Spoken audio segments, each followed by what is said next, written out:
Vous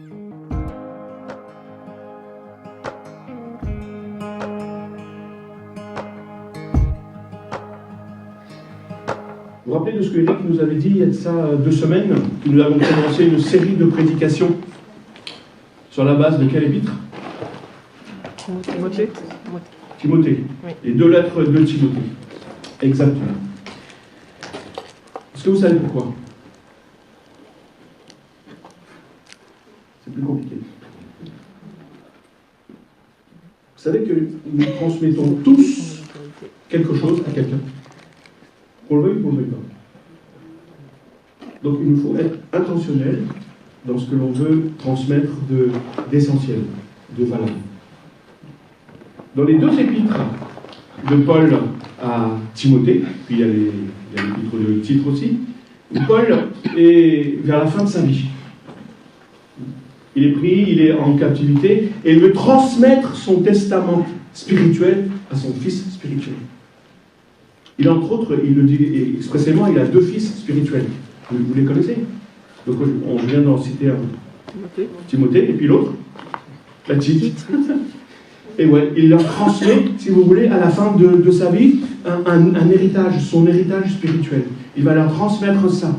Et Timothée, c'était un jeune pasteur, il est pasteur de l'église d'Éphèse. Paul l'a laissé là, une fois qu'il avait évangélisé, qu'il avait implanté plusieurs églises. Donc Paul, le Seigneur envoie Paul ailleurs, à Corinthe, entre autres. Il revient, il voyage un peu, et laisse Timothée là pour régler les quelques problèmes. Et Timothée est face à plusieurs défis. Vous vous rappelez ces défis dont on parle depuis le début de l'année? Donc le Seigneur va placer des défis devant nous, non pas pour nous faire peur, pour nous écraser, mais des défis plus grands que nous, justement pour manifester sa gloire. Amen. Et Timothée était face à ces défis. Et Paul va lui transmettre cet héritage, et cet héritage constitue l'essentiel de la vie chrétienne. Je disais à un frère cette semaine que plus j'avance avec le Seigneur, plus peut-être aussi l'âge, plus je me dis il y a tellement de choses auxquelles je dois me débarrasser pour me reconcentrer vers l'essentiel. Oui, quand j'étais plus jeune, et je comprends les jeunes, on veut essayer plein de choses, ça fait partie de la vie. Mais plus on avance, plus on veut. Et je disais même que plus j'avance, moins je crois. Mais plus ce dans quoi je crois s'approfondit. Parce qu'il y a beaucoup de choses que je croyais, maintenant je me suis dit, bon, c'est peut-être secondaire, c'est peut-être après tout, voilà, c'est peut-être pas forcément ça l'essentiel. Mais donc Paul veut transmettre ce qui est essentiel à Timothée pour la vie chrétienne. Et Timothée, si vous voulez, il est comme nous. Comme vous, comme moi, comme chacun de nous. Et nous avons besoin de recevoir d'abord, et puis de transmettre quelque chose. Tu ne peux pas donner et transmettre quelque chose si tu n'as rien reçu. Et deuxièmement, si tu ne le vis pas. Donc, Paul dira à Timothée, l'enseignement que tu as reçu de moi et que de nombreux témoins ont confirmé, transmets-le à des personnes dignes de confiance qui seront capables, à leur tour, d'en instruire d'autres. Combien de générations il y a là, dans ce que Paul vient de dire?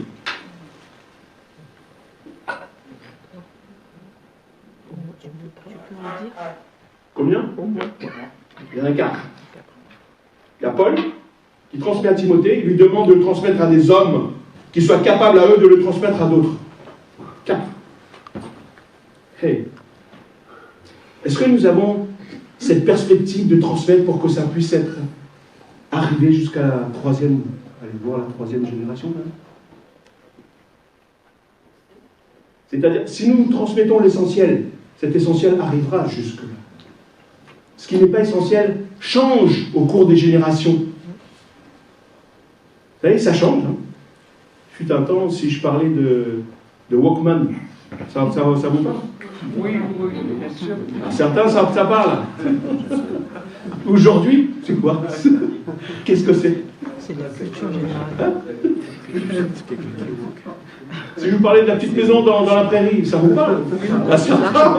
Oui, mais aujourd'hui, c'est quoi ce truc? Et puis même, si je veux vous parler d'un vêtement blanc, vous vous rappelez de ça? Certains. Mais aujourd'hui, il y en a d'autres qui... Vous savez, il y a certaines choses qui changent au cours des générations. Mais il y en a d'autres, l'essentiel, c'est ce que nous devons transmettre. Parce que ça dure de génération en génération. Pourquoi? Parce que la vérité ne change pas. elle demeure de génération en génération. Et c'est ce que Paul veut transmettre à Timothée. Donc la vie chrétienne, vous savez, ce n'est pas une course individuelle. Oh, vas-y, je vis ma vie tranquillement avec le Seigneur, c'est ma relation avec le Seigneur qui prime. Non, c'est une course de relais. Vous avez déjà vu des courses de relais? Oui. Qu'est-ce qui se passe? Pour gagner la course, c'est pas le premier qui part. Donne à l'autre. C'est le dernier qui Et il va donner, il va transmettre quelque chose à l'autre. On a tous reçu le flambeau de quelqu'un qui nous a témoigné de la grâce de Dieu. Oui. Et qui nous a emmenés à Jésus-Christ. Et puis à notre tour, nous devons transmettre l'évangile aussi. Donc nous avons ce devoir de le faire, de partager, de témoigner et de transmettre à l'autre. En fait, transmettre, c'est pas lorsqu'on arrive simplement à la fin de sa vie que l'on transmet. Non. Nous devons courir, nous avons une course à courir durant cette vie, pour nous, chacun personnellement, la course jusqu'à ce que le Seigneur nous appelle. Mais tout au long de cette course, nous avons des choses à transmettre. Et nous devons transmettre, poursuivre cette course jusqu'au bout et transmettre autour de nous tout au long de cette course.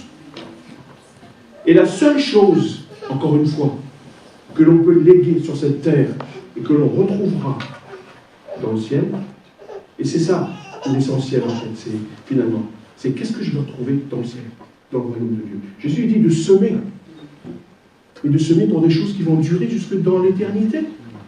Et oui, la seule chose que je peux retrouver dans le ciel, c'est la bonne nouvelle de Jésus-Christ et les fruits que ça apporte. Dans la vie des uns et des autres. Sinon, le reste... Donc, Eric avait commencé, il y a ces 2 semaines, à nous parler, vous vous rappelez, de quoi? De 2 choses. Que souvent on essaie d'opposer, mais qui vont de pair. La loi est et la grâce. Parce que s'il n'y a pas la grâce et la loi, elle vous écrase. Hein. Maintenant, la loi, elle est inscrite dans notre cœur. Et la grâce nous donne cette possibilité de vivre selon cette loi qui est inscrite dans notre cœur. Donc, je vais poursuivre avec le chapitre 2. Eric s'était arrêté sur le chapitre 1. Moi, je vais poursuivre avec le chapitre 2. On va pas... je vais lire tout le chapitre 2, mais je vais prendre simplement quelques éléments dedans. Et on va parler, si vous voulez, donc je vous parlais de la louange, de l'adoration tout à l'heure, c'est une façon de vivre, et maintenant je vais vous parler d'une autre façon de vivre, un autre mot qui traduit cette façon de vivre et de manifester justement la foi chrétienne. Vous savez ce que c'est, ce mot? Non? Tu peux me lancer la première diapo, s'il te plaît? Merci. Ça, c'est quoi ça? D'après vous? Les pompes. C'est quelqu'un qui s'entraîne à faire quoi? À faire son café? Du gainage. Comment on peut appeler ça globalement? Du sport. Activité physique. Gymnastique. La gymnastique. Une discipline. La discipline. L'exercice. L'effort. L'exercice. S'exercer à la piété. Ah. Est-ce que vous vous exercez tous les jours à la piété? Est-ce que vous faites de l'exercice pour votre âme, pour votre vie chrétienne? On nous dit tous qu'il faut faire de l'exercice, qu'il nous faut marcher, ne serait-ce que marcher. Il faut avoir une activité physique pour que notre corps ne s'ankylose pas. Avoir une alimentation saine. Toutes ces choses-là sont importantes, fait partie de l'exercice. Alors ce matin, je vais vous parler de l'exercice de piété. S'exercer à la piété. Pourquoi? Parce que la piété, c'est un exercice, effectivement. Et on va voir ce matin ce que c'est que cette piété. Très, très simplement, hein, parce qu'il y aura beaucoup de choses à dire. Et comment est-ce que l'on manifeste cette piété? Très simplement. Ce sont des choses que vous savez. Parfois, il faut dépoussiérer ce que l'on sait pour ramener les choses à la lumière. Donc, l'Ancien Testament, lorsque l'Ancien Testament parle de piété, l'Ancien Testament appelle cela la crainte de Dieu. Rappelez, on avait dit les mercredis dans l'adoration. L'adoration, c'est aussi la crainte de Dieu. Donc, la piété, c'est la crainte de Dieu. Et le Nouveau Testament, lui, lorsqu'il va parler, comment est-ce qu'il va traduire ça? C'est obéir à la vérité. C'est l'obéissance à la vérité. Donc, la piété, c'est le mot-clé des épîtres de Paul à Timothée. Paul va demander à Timothée de prier pour certains sujets afin de pouvoir mener une vie qui exprime notre piété. Il va aussi parler des mystères de la piété. Il va parler d'exercice, donc de la piété. Il va exhorter Timothée à fuir certaines choses, mais de rechercher la piété. Paul va parler de ceux qui ont l'apparence de la piété. C'est-à-dire ceux qui ont une pratique extérieure de religiosité sans transformation intérieure. Paul dira également que ceux qui veulent vivre dans la piété connaîtront des difficultés, connaîtront la persécution, d'une manière ou d'une autre.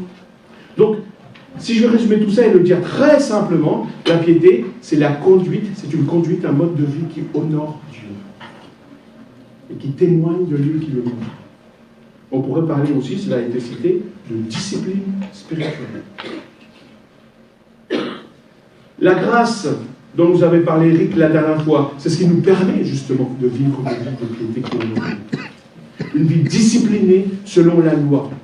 Parce qu'on parle de discipline, on parle effectivement de loi. Mais ne voyez pas la loi comme quelque chose de restrictif, qui vous limite un peu dans vos actions. Non, opposer la liberté et la loi, ce n'est pas biblique. Ce n'est pas de cette façon que la Bible voit les deux aspects, la loi et la liberté.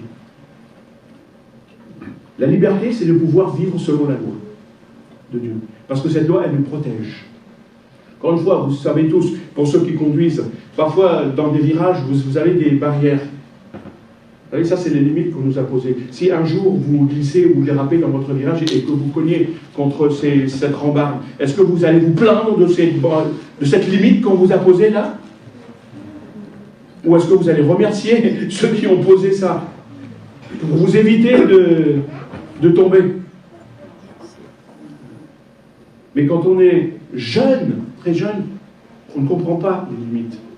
Et même, encore une fois, dans le monde, les gens ne comprennent pas les limites qui sont fixées. Donc, les lois que Dieu nous donne, c'est pour notre bonheur. Ça aussi, on l'a lu. Cette loi, elle est inscrite dans notre cœur et elle doit être manifestée à l'extérieur. Elle doit être vécue de façon à être visible. Donc, c'est par la grâce, c'est par cette grâce que nous pouvons travailler, dit Paul, justement, à notre salut. Non pas pour être sauvé, mais le salut qui est déjà acquis, je dois travailler de façon à le manifester, à le mettre en œuvre. Il ne s'agit pas d'un mérite pour gagner une petite place au ciel, mais de manifester ce qui découle de ce salut qui a été acquis par grâce dans le nom de Jésus, sans mérite. Les seuls mérites que je trouve dans notre salut, vous savez quels c'est? C'est les mérites de Jésus-Christ. Lui, il a accompli la loi parfaitement. Lui, il peut dire, moi j'ai accompli la loi parfaitement. Donc, une fois que tu es sauvé, donc, tu dois déployer tous tes efforts. Oui, vivre avec Dieu, être sauvé, selon la grâce, ce n'est pas ne pas faire d'efforts et de laisser couler et de dire, Saint-Esprit, vas-y, fais ton œuvre en moi. Non, c'est une collaboration avec le Saint-Esprit, maintenant que nous sommes sauvés. Donc, nous devons produire nos efforts pour vivre d'une manière qui honore Dieu, qui honore et qui témoigne de Jésus-Christ. C'est ça l'exercice. Un exercice du quotidien dans tous les aspects de notre vie. Quand je parle de tous les aspects de notre vie sociale, notre vie familiale et la vie de l'Église aussi. Donc, un disciple sans discipline, ça n'existe pas. Un chrétien sans vie d'église, je pourrais dire aussi que normalement ça n'existe pas. Et Paul va consacrer tout son chapitre, tout le chapitre 2, sur la piété. C'est ce que je vous invite à voir très simplement. Donc je commence la lecture. Avant, je vais boire un coup parce qu'il va falloir lire.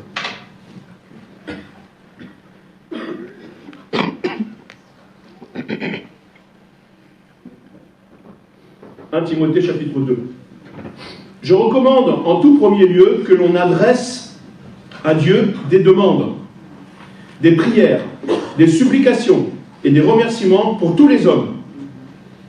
Que l'on prie pour les rois et pour ceux qui sont au pouvoir, afin que nous puissions mener à l'abri de toute violence et dans la paix, une vie qui exprime dans tous ses aspects notre piété et qui commande le respect.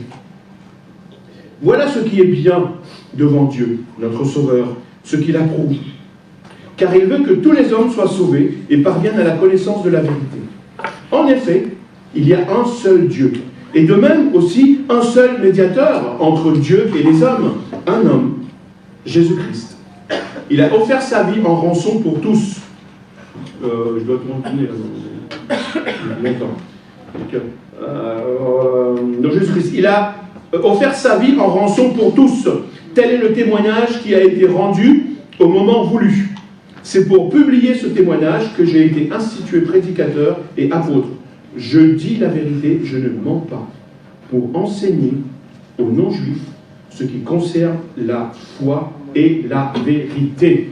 Amen. J'arrête là la première lecture. La piété se manifeste premièrement par quoi? C'est quoi cette image? Ça vous fait penser à quoi? Quelqu'un qui est en train de prier. Vous ne pouvez pas dissocier de toute façon la prière de la parole de Dieu. Les deux ensemble. Et la prière, c'est notre communion. Ça traduit notre communion aussi avec Dieu. Donc la piété se manifeste premièrement par la prière. Si tu dis aimer Jésus et que tu ne pries pas, c'est qu'il y a quelque chose d'incohérent. C'est pas cohérent. Si tu dis j'aime quelqu'un, que tu ne lui parles jamais, il y a un truc qui ne va pas. Si l'Esprit de Dieu agit en toi, réellement, eh bien, il te poussera à être en communion avec Dieu dans la prière. Lorsque la grâce de Dieu, justement cette grâce, te saisit, eh bien, elle te pousse à prier, à venir vers ton Père. Mais la prière, ce n'est pas simplement être en communion avec Dieu. Ce n'est pas simplement ça. C'est plus que cela. C'est même plus que le fait de demander à Dieu de changer les circonstances. La prière doit t'aider aussi à résister aux tentations. Lorsque tu es en communion avec Dieu dans la prière, tu ne donnes pas accès au diable dans ta vie. Tu es dans la présence de Dieu. Il ne peut pas s'approcher pour te toucher. Il va essayer de faire des choses dans tes pensées, pour essayer de te perturber, enfin, tes propres pensées vont le tourner, mais le diable ne peut pas t'atteindre. Tu es dans la sphère de Dieu, tu es dans la présence de Dieu. Donc quand tu pries, tu ne donnes pas accès au diable et à la tentation. Dans ce passage-là, que l'on a lu, Paul recommande en fait 4 choses. Il parle de demande, il parle de prière, il parle de supplication, il parle de remerciement. Certains ils voient comme des synonymes, un peu, vous voyez. Mais même les synonymes n'ont pas le même champ lexical. Ils n'ont pas la même signification totalement. Vous ne pouvez pas superposer 2 mots, 2 synonymes pour vous dire ça veut dire strictement la même chose. Donc, il me semble que Paul parle en évoquant ces termes, il y a une certaine subtilité dedans. Parce que Paul parle premièrement de demande. Qui n'a pas de demande ce matin? Ou qui a des demandes à faire à Dieu? Alors je le dis autrement. Qui a des besoins, tout court? Nous avons tous des besoins, n'est-ce pas? Tous. Ce qui est réconfortant par contre pour le chrétien, c'est quoi? C'est qu'avant même de prier pour ses besoins, de faire cette demande à Dieu, eh bien, le Seigneur a déjà entendu ses prières. C'est David qui disait, bien avant qu'un mot vienne sur mes lèvres, Éternel, tu sais déjà tout ce que je vais dire. C'est réconfortant ça.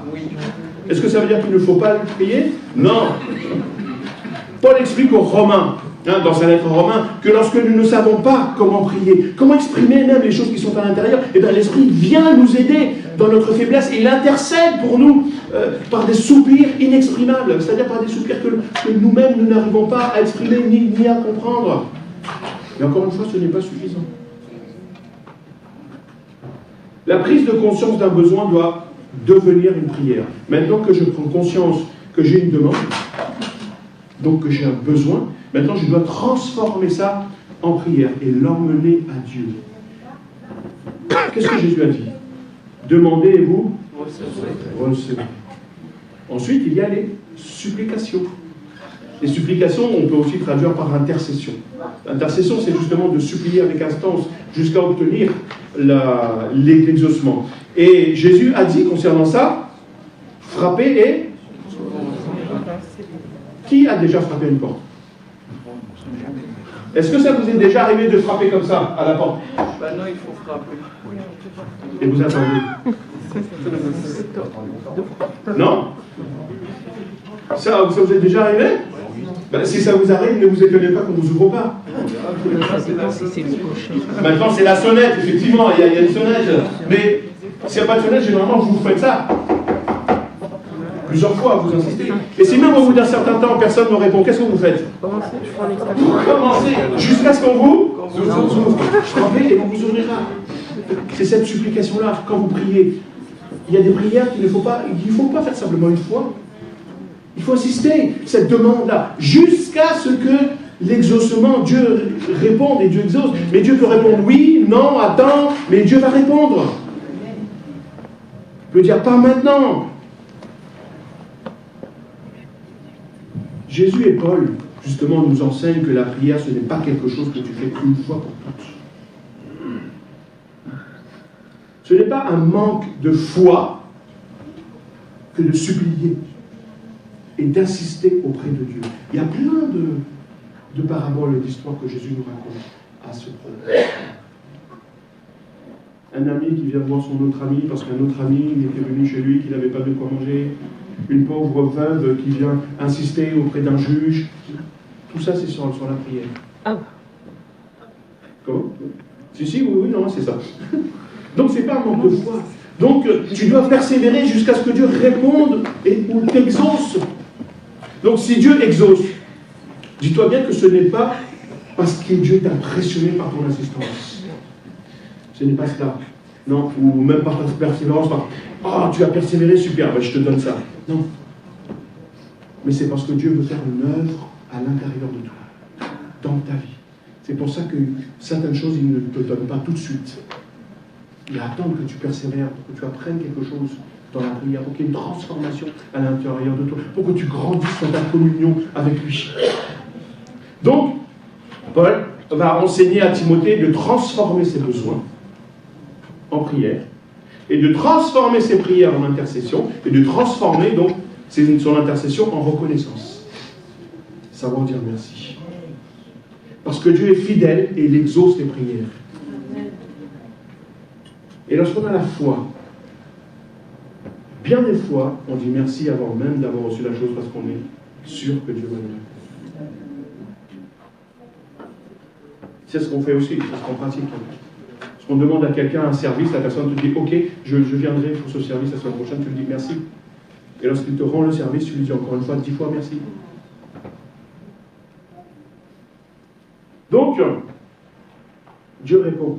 Donc, vous voyez ce cheminement? Donc, besoin porté dans la prière, une prière qui insiste, et ensuite, remerciement. Mais une de nos tentations dans la prière, tout ça, c'est que la majorité de nos demandes sont centrées sur nos besoins. Non? Vous ne priez pas pour vos besoins? Bien sûr. Bon, notre premier réflexe, lorsque ça ne va pas, c'est de dire à Dieu, bénis-moi, aide-moi, Seigneur, supporte-moi. Oui, bien sûr, nous avons besoin, et nous devons premièrement, justement, apprendre à porter à Dieu nos besoins, parce que, vous savez, nous en avons. Notre Père qui es aux cieux, que ton nom soit sanctifié, que ton nom vienne, que ta volonté soit faite sur la terre comme au ciel. Donne-nous aujourd'hui. C'est pas un besoin, ça? Oui. Donc, nous devons porter nos besoins d'abord à Dieu, parce que nous ne pouvons pas prier pour les autres si nous sommes en mauvaise santé spirituelle. Nous-mêmes. Si nous croulons sous le coup de nos besoins. Vous voyez? Donc, la véritable prière, elle n'est pas égocentrique. Elle est aussi orientée vers les autres. C'est pourquoi Paul dit de prier pour tous les hommes. Et là, pour tous les hommes, ce n'est pas les masculins, hein, les frères. C'est tous les hommes. Les êtres humains. Donc, dans le cadre de la communauté, parce que Paul est en train de transmettre des choses essentielles à Timothée, et de demander à Timothée d'enseigner l'Église à ce propos. Donc, je me fais un peu le porte-parole aussi de ce que Paul a dit.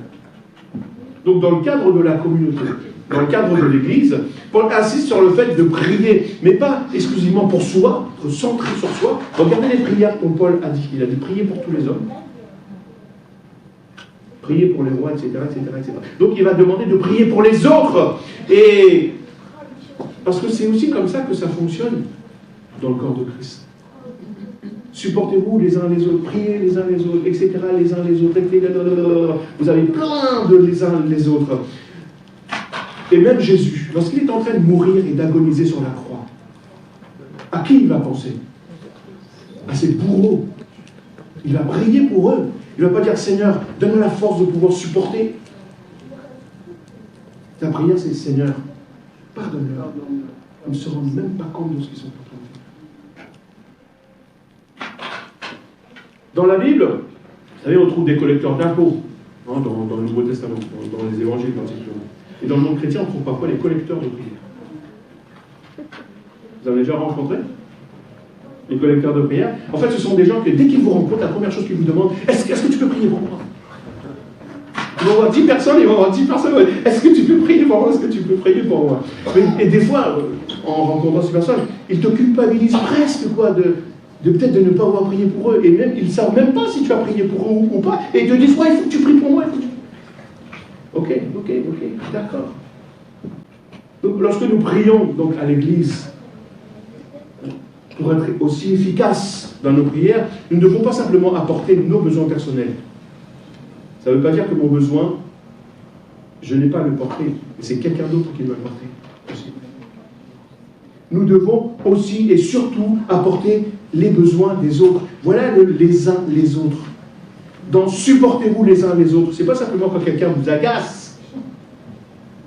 Donc supporter, c'est porter en dessous. Donc, vous savez, on raconte l'histoire d'un homme, d'un chasseur de papillons. Il était parti un jour pour aller chasser un papillon assez rare. Il avait ciblé l'endroit où il y avait ce papillon. Donc le lendemain, le jour convenu, il y va. Et puis il y va. Et lorsqu'il revient, donc ses amis lui disent, alors, est-ce que tu as trouvé le fameux papillon? Et là, l'homme dit, ouais, c'était super. Il dit, même, c'est un truc bizarre. En passant à côté d'un ravin, j'ai entendu comme le cri d'un gars, etc. Il était en train de hurler, etc. Et ses amis ont dit, mais t'as été voir ce qui se passait? Il a dit, ben non, surtout pas, sinon j'allais louper mon papillon. Et quelques jours après, on a appris que dans ce ravin, on a trouvé quelqu'un qui était mort. Et ouais. Seigneur, apprends-nous à ne pas ni prier, ni couvrir un papillon. Donc Paul enseigne à Timothée, enseigne à l'Église de ne pas courir après ces papillons. Il y a des besoins plus importants et essentiels dans la vie. Que si cette chose te manque, tu peux mourir. Il y a des choses qui se meurent dans ta vie. Et il y a des gens qui se meurent au dehors, autour de toi. Des gens qui n'ont pas Jésus. Alors vers quoi tu cours? Quel est le papillon entre lequel tu cours? Et d'ailleurs, un papillon, ça ne vit pas longtemps. Que Dieu nous aide, que Dieu nous apprenne à faire la différence entre ce qui est véritablement un besoin, un véritable besoin, et entre ce qui est essentiel et ce qui ne l'est pas. Et à prier pour ces choses-là. Cherchez d'abord le royaume de Dieu. Et toutes choses vous seront données. Donc Paul nous encourage à prier pour tous les hommes. Et il va donner une petite liste de gens pour qui l'Église doit prier. Nous devons prier pour les autorités. Même ceux pour qui vous ne voterez pas. À l'époque, vous savez qui était l'empereur? À l'époque où Paul parle, à l'époque... Néron, exactement. Vous savez ce qui était Néron? Vous savez ce qu'il faisait, Néron, pour éclairer son jardin? Aujourd'hui, on mettrait plein de lumière. Vous savez ce qu'il faisait? Brûler les chrétiens. Il prenait des chrétiens, les enduisait d'huile, et les plantait sur des pieux, et les plantait tout ça dans son jardin pour éclairer. Et Paul dit, prie pour Néron. Attends, mais t'es pas bien, Paul. Tu veux que je prie pour Néron? Seigneur, Dieu me demande de prier pour ceux qui m'énervent? Oui, ça prie. Prie pour ceux qui t'énervent. Est-ce que je dois être 100% d'accord avec quelqu'un pour prier pour lui? Non, Steve. Tu n'es pas obligé. Ce que je te demande, c'est de prier pour tous les hommes. Prier pour ses autorités. Vous savez, les plus grands songes de la Bible qui révèlent la destinée de l'humanité, ils ont été reçus par les rois païens. Impressionnant quand même. Pharaon, Nabucodonosor. Vous savez, leur degré d'influence dans le monde était si grand que pour accomplir son plan, pour que le plan de Dieu s'accomplisse, et bien Dieu va les intégrer dans son plan, justement, et Dieu va les informer de cela. Donc Paul nous demande de prier pour eux dans notre intérêt, afin que nous ayons un plus grand local. Amen. Eh bien non, c'est pas ce que Paul nous dit. Je suis désolé pour les amen. Paul nous dit de prier pour eux, afin que nous puissions mener une vie paisible, et que nous ayons la liberté d'exprimer notre foi, et de vivre et de témoigner de Jésus-Christ. Mais bien sûr, nous pouvons prier pour qu'il collabore avec nous pour avoir un plus grand local. Bien sûr. Ça fait partie de ça aussi. Bien sûr, on peut prier pour que les banquiers trouvent faveur auprès des banquiers. Bien sûr que l'on peut prier pour ça. Ceux qui ont les autorités. Vous savez, ces autorités exercent, pourquoi aussi? Parce que ces autorités exercent une telle influence dans le système de la vie que lorsqu'ils sont corrompus, ben, la vie est corrompue. Le système dans lequel on vit est corrompu. Donc quand les personnes qui sont élevées en dignité sont corrompues, et bien la corruption devient officielle. Et tout le monde, puisque les autorités le font, ben pourquoi pas moi, dans ce cas. Et c'est ce qui fait que beaucoup de chrétiens tombent dans le compromis. Donc les valeurs sont perdues. L'intégrité se trouve où? Lorsqu'on veut aujourd'hui, vous savez, lorsqu'on veut affirmer une idée, qu'est-ce qu'on fait? On rédige un article scientifique pour justifier sa position. On se dit, la science dit que... Mais il ne suffit pas de bien argumenter une idée ou un fait pour en faire une vérité. La Bible nous demande de prier pour ceux qui nous dirigent. In fine, pourquoi? Paul va le dire, parce que Dieu approuve ça. Parce que ça plaît à Dieu. Et c'est ce qu'il veut. C'est sa volonté. Retenez bien ça, c'est sa volonté. Dieu veut que tous les hommes soient sauvés et parviennent à la connaissance de la vérité. Donc, nous devons prier pour ce que Dieu agrée. Donc, le sujet de prière pour tous les hommes ne s'arrête pas simplement à leurs besoins matériels, ni leurs besoins sociaux. Mais nous devons prier, et surtout prier pour leurs besoins spirituels, pour qu'ils parviennent à la connaissance de la vérité, c'est-à-dire de Jésus-Christ, et qu'ils soient sauvés. C'est ça le véritable besoin d'un être humain, le besoin fondamental. Vous savez, Maslow avait créé une pyramide des besoins. Il avait plusieurs besoins, besoin de reconnaissance, besoin d'être valorisé, etc., besoin dans nos émotions, besoin physiologique aussi. Mais le véritable besoin d'un être humain, c'est d'abord d'être sauvé. C'est fondamental. Tu peux avoir un ventre bien rempli, avoir un compte en banque bien rempli, avoir une belle maison, un truc, et être perdu, comme ce gars que Jésus dit, qui veut, dont le grenier, il m'a dit, bon, ma moisson était tellement abondante que je veux construire encore des choses pour engranger tout mon bien. Et le Seigneur dit, insensé. Ce soir même, ton homme te sera demandé à quoi ça va te servir là où tu vas. Le Seigneur n'est pas contre la prospérité. Mais attention. Attention à ce que l'on fait concernant la prospérité. Ce n'est pas l'évangile de prospérité dont je parle. Donc, lorsque nous prions pour les besoins fondamentaux. Donc, lorsque nous prions pour nos voisins, pour nos amis, etc. Et dans ces, vous savez, tous les hommes s'enveloppent qui? Ces autorités, Et ça englobe peut-être en premier lieu ceux qui sont à portée de main, de notre main, nos enfants, notre famille, qui ne connaissent pas Dieu.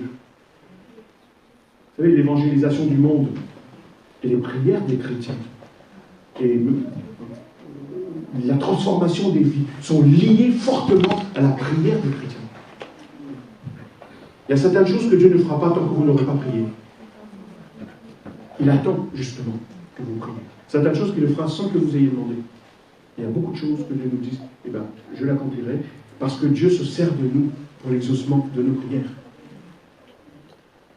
Il y a certaines choses que nous devons faire sur le terrain, dans l'évangélisation, le témoignage, etc., au quotidien et de façon communautaire. Mais il y a certaines choses que nous devons faire à l'Église, c'est-à-dire c'est de prier.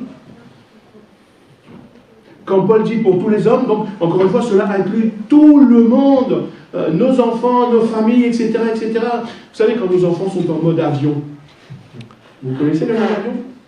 Vous êtes déconnectés de tout. Ils ne vont pas être perturbés. La chose qui fonctionne, c'est quoi? La seule chose qui fonctionne, c'est la prière. Lorsque ceux qui ont des oreillettes là, vous savez, les gros machins qu'on met sur les trucs là, pour s'isoler du monde, on ne veut plus rien entendre, on va être coupé du monde. Et bien par la prière, Dieu sera parlé à son cœur. Pas ses oreilles, son cœur. La prière a une telle puissance sur les êtres humains que si on mesurait la puissance de la prière, tout le monde se mettra à genoux et prierait. Et tu n'as pas besoin d'être avec quelqu'un pour prier pour lui ou pour elle. Tu dois seulement être avec Dieu pour prier. Donc, prie, intercède, et quand Dieu répond, sois reconnaissant pour les besoins particuliers. Après avoir parlé pour tous les hommes, maintenant Paul va parler pour des hommes masculins et des femmes féminines. Donc, des femmes féminines. Donc je vous invite à faire la lecture de ce deuxième passage. Donc il va donner des instructions aux hommes et aux femmes au sujet de la piété, donc de la prière. Donc c'est pourquoi je veux qu'en tout lieu, les hommes prient en élevant vers le ciel des mains pures, sans colère, ni esprit de dispute. Donc je veux aussi que les femmes agissent de même, c'est-à-dire qu'en tout lieu, les femmes prient prient. Voilà. Prie. Mais en s'habillant décemment, avec discrétion et simplicité, qu'elle ne se pare pas d'une coiffure recherchée, d'or, de perles, ou de toilettes somptueuses, mais plutôt d'œuvres bonnes, comme il convient à des femmes qui déclarent vivre pour Dieu. Que les femmes reçoivent l'instruction dans un esprit de paix et de parfaite soumission. Je ne permets pas à une femme d'enseigner ni de prendre l'autorité sur l'homme. Qu'elle garde plutôt une attitude paisible. En effet, Adam fut créé le premier, elle ensuite. Ce n'est pas Adam qui a été détourné de la vérité. C'est la femme. Attention. Et elle a désobéi au commandement de Dieu, mais elle sera sauvée grâce à sa descendance. Quant aux femmes, elles seront sauvées si elles persévèrent dans la foi, dans l'amour et dans une vie sainte, en gardant en tout le sens de la mesure. Il y aurait beaucoup de choses à dire sur ce passage, mais je vais m'intéresser simplement à la prière. Un autre passage où la femme dans l'église, etc., la place dans l'église, ça mériterait tout un enseignement pour éclaircir tout ça. Donc, premièrement, Paul dit, je veux qu'en tout lieu, les hommes prient en élevant vers le ciel des mains pures, sans colère ni esprit de dispute, ou sans mauvaise pensée, si vous voulez. Hein. Donc, pourquoi? Parce que le problème de la prière chez les hommes, c'est qu'ils sont extérieurement religieux et intérieurement rancuniers. Ah oui, j'avais pas fait des autres.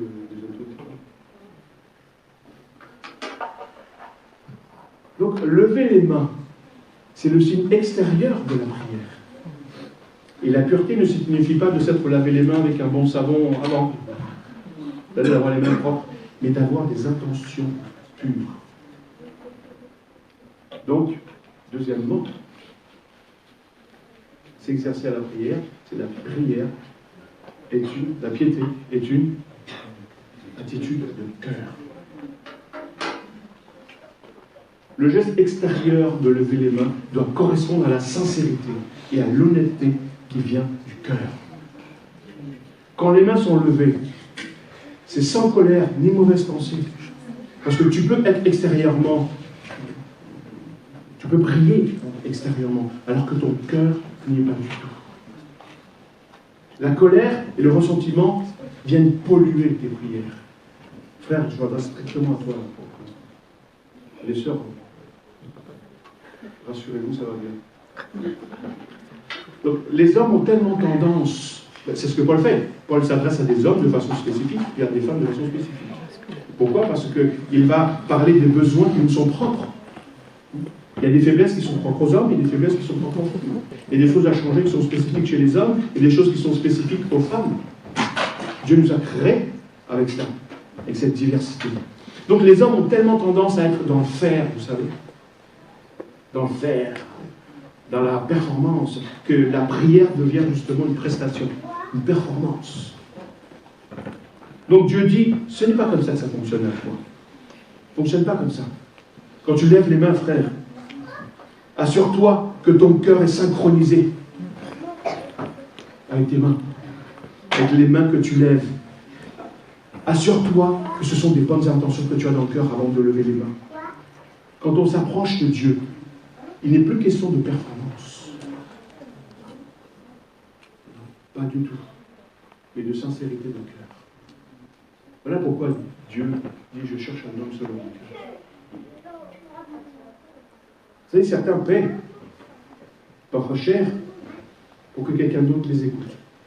Pas forcément mauvais, je ne vois rien de mauvais dedans.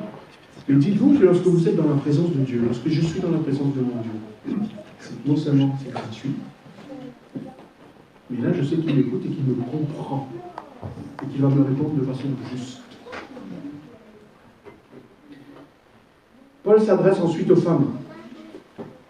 En s'adressant aux sœurs, il va prendre un tout autre registre. Donc aux hommes, Paul dit, vous êtes extérieurement religieux et intérieurement rancuniers. Donc aux femmes, il va dire,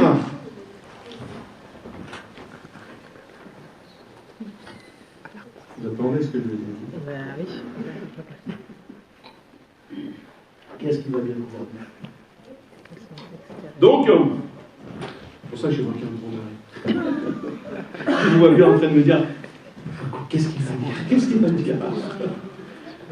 Donc, je vois bien regarder. Donc, Paul parle, en fait, comme je vous disais, pour chacun de nous, ce qui peut être une tentation plus facile pour nous.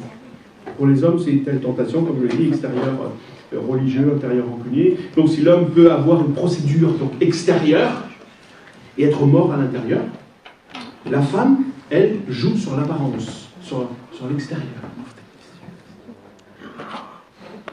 Plutôt dans la séduction. Paul dit que les femmes sont extérieurement attrayantes, mais intérieurement repoussantes. Il encourage donc les sœurs à ne pas utiliser tout leur temps pour soigner cette apparence. Il ne faudrait pas, mes sœurs, que vos tresses vous stressent.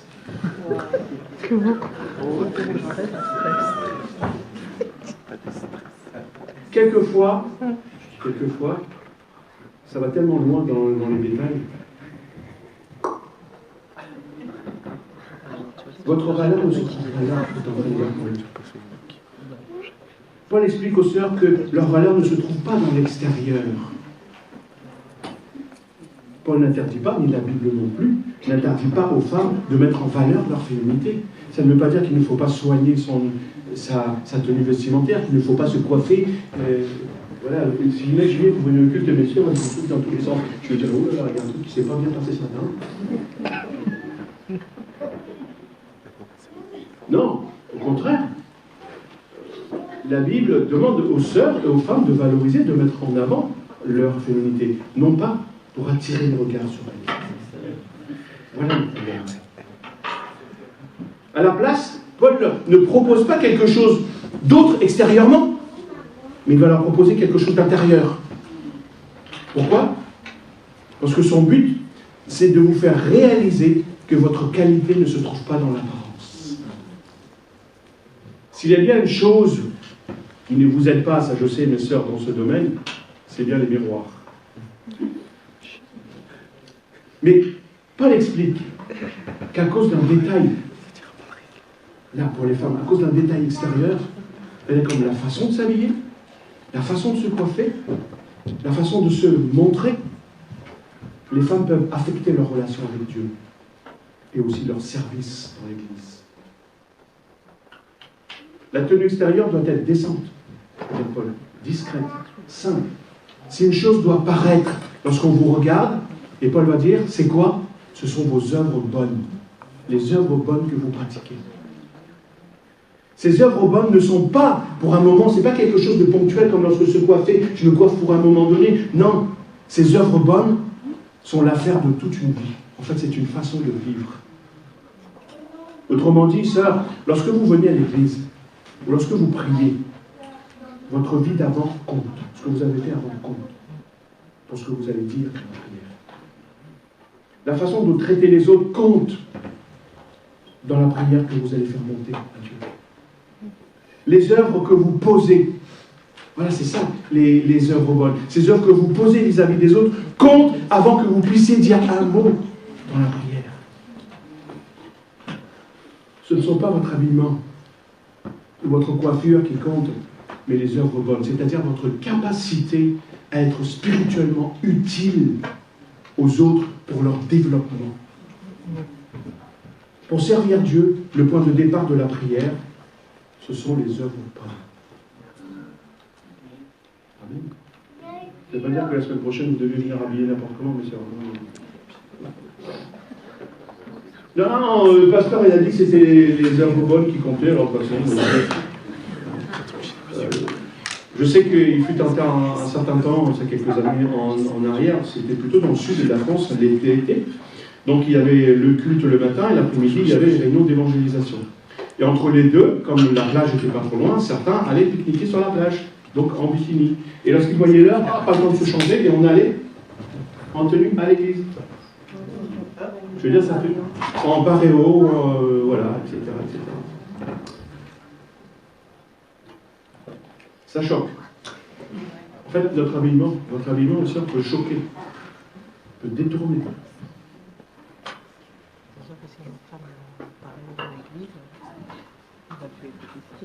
Mais, je me suis posé cette question, mais au fait, Paul, tu ne demandes pas aux sœurs, aux femmes, comme aux hommes, de ne pas avoir la colère avant de prier? Pourquoi? Parce que les femmes sont déjà en colère? Bah oui. Pourquoi?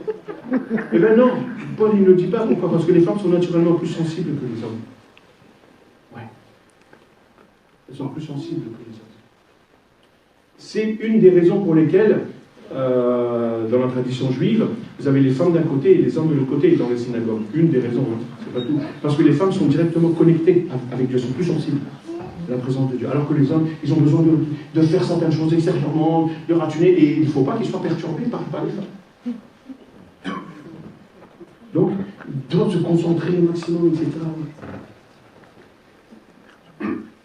Et vous avez certainement aussi remarqué que dans l'Église, qui c'est qui prie le plus? Ce sont les femmes. La plupart du temps, ce sont les femmes. Ce sont les sœurs. Vous savez, nous, les hommes, on lève les mains. Un peu aussi comme on est en train de rechercher le Wi-Fi pour se connecter. C'est-à-dire, alors que les sœurs, elles rentrent dans la prière, elles sont déjà connectées. Nous, on a besoin de tout ça. Donc, ce que vous êtes, mes sœurs, ce sont les œuvres bonnes que vous pratiquez. C'est ça que vous devez en Jésus-Christ. Vous savez, une femme qui est bonne dans ses œuvres sera toujours belle pour quelqu'un. Mais une femme qui a une belle apparence, une parure extérieure qui attire le regard, mais qui ne pratique pas les œuvres bonnes, elle sera appréciée de personne. Qu'est-ce que j'essaie de vous dire? Tout simplement, à travers tout ça. C'est que le simple rayon de prière du mercredi, et puis notre culte, le dimanche matin, ça peut bouleverser toute une vie.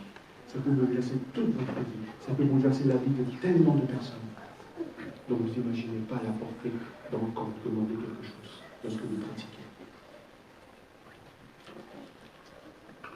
Pourquoi? Eh bien parce que nous aurons réalisé justement les véritables besoins. Parce que nous venons dans la prière, Dieu nous fait réaliser les véritables besoins. Nous avons donc apporté ces besoins à Dieu, persévérer et remercier Dieu en faveur de tous les hommes pour qui nous prions. Donc, mais comment on parvient à pratiquer cela avec la garantie que ce sera efficace? Comment? Donc les hommes doivent lutter contre eux-mêmes, contre leur rancune, contre leur propre colère à l'intérieur et leurs mauvaises pensées. Et les femmes doivent lutter contre le jugement de l'apparence. Pour conclure, je veux simplement vous dire que la prière a plus d'impact que vous ne pouvez l'imaginer. La prière est capable de produire des choses que vous ne pourrez jamais faire. Avec les plus belles paroles, les plus beaux arguments que vous pouvez avoir, vous ne convaincrez pas le cœur si ce n'est pas arrosé de la prière. D'ailleurs, c'est le Saint-Esprit qui va convaincre. Ce n'est pas que la prière a des capacités spécifiques. La prière n'est puissante que par celui qui va exaucer cette prière. C'est parce que nous avons, frères et sœurs, un Dieu puissant, un Père compatissant et un esprit puissant que notre prière est puissante. Sinon, nous serions un peu, vous savez, comme ces prêtres de Baal. Vous vous rappelez Élie qui avait demandé à ce qu'il y ait les prêtres de Baal et d'Astarté. Il y avait 450 prêtres de Baal et 400 prêtres d'Astarté.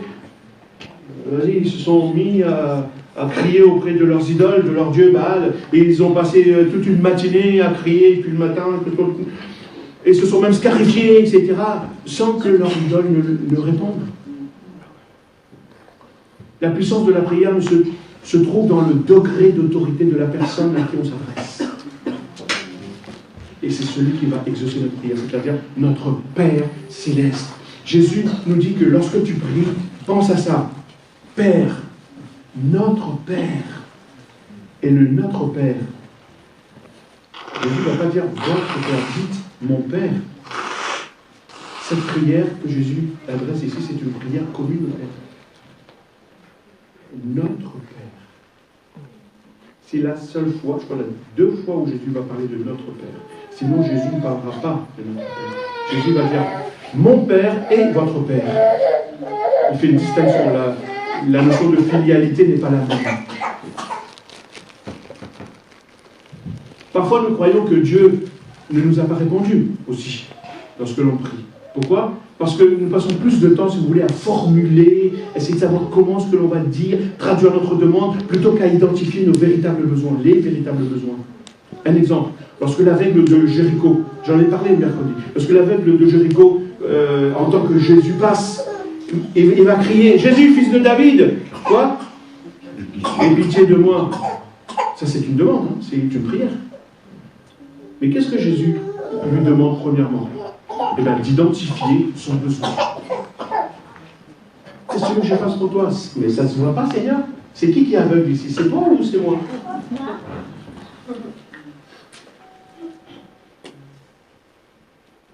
Peut-être que tu pries le Seigneur en disant « Seigneur, aie pitié de ma famille. Regarde dans quelle situation je me trouve. » Alors Jésus te demande « Qu'est-ce que tu veux que je fasse pour toi? Dis-moi. » Et c'est là où ça devient l'identification réelle du besoin dans la prière. Donc pour être efficace aussi dans la prière, tu dois premièrement comprendre les véritables besoins. C'est quoi les véritables besoins? Si tu veux être un homme ou une femme de prière, alors prie en fonction des besoins et non en fonction de tes désirs. Probablement.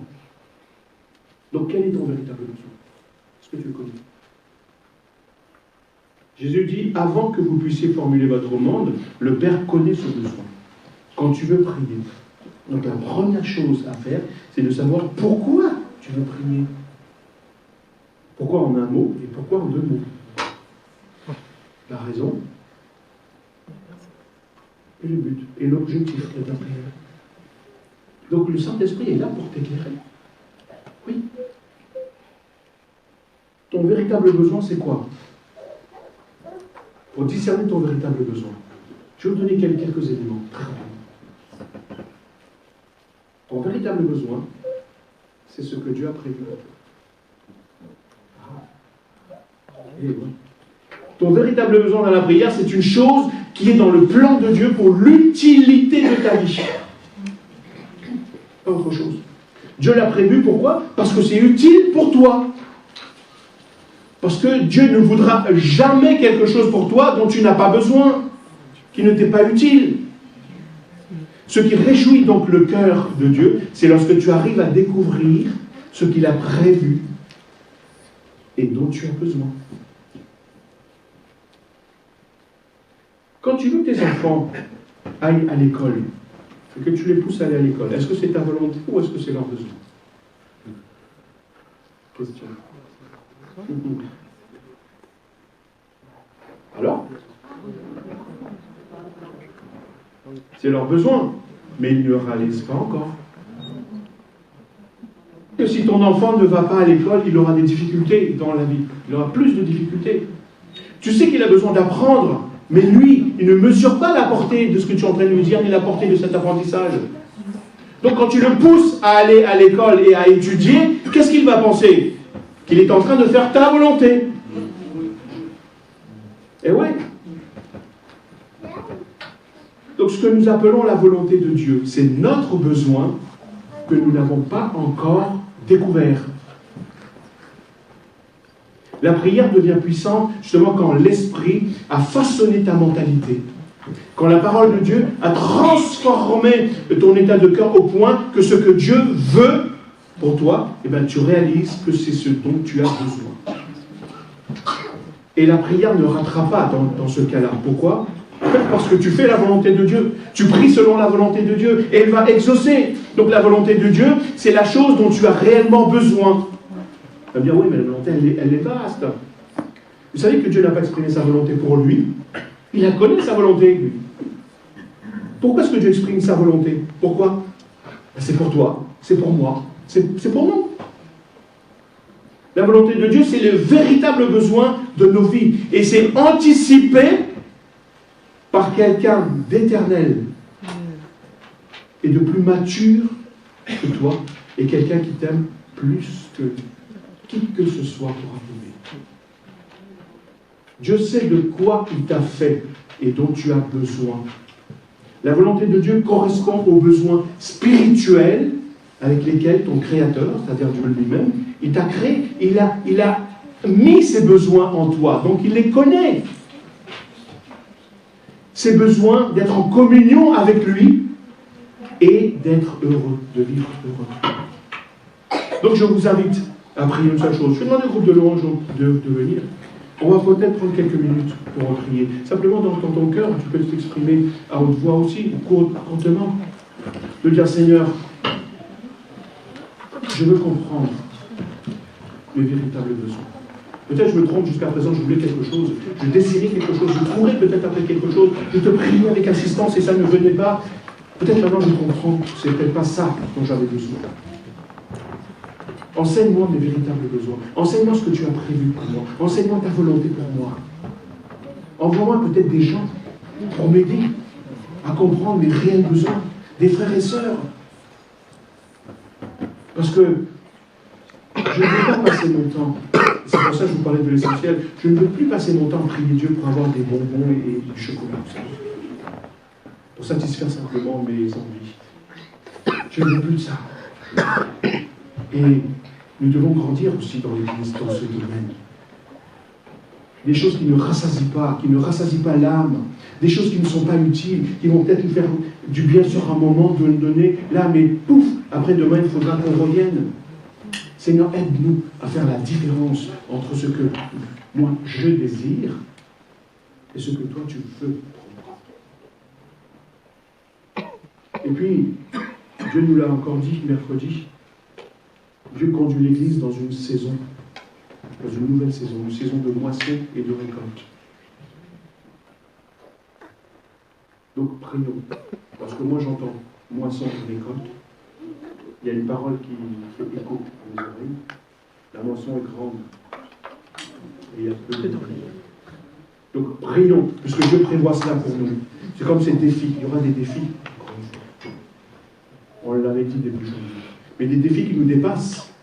Ce ne sont pas des petits défis qui sont à la mesure de tout le monde, ce sont des défis à la mesure de Dieu pour nous.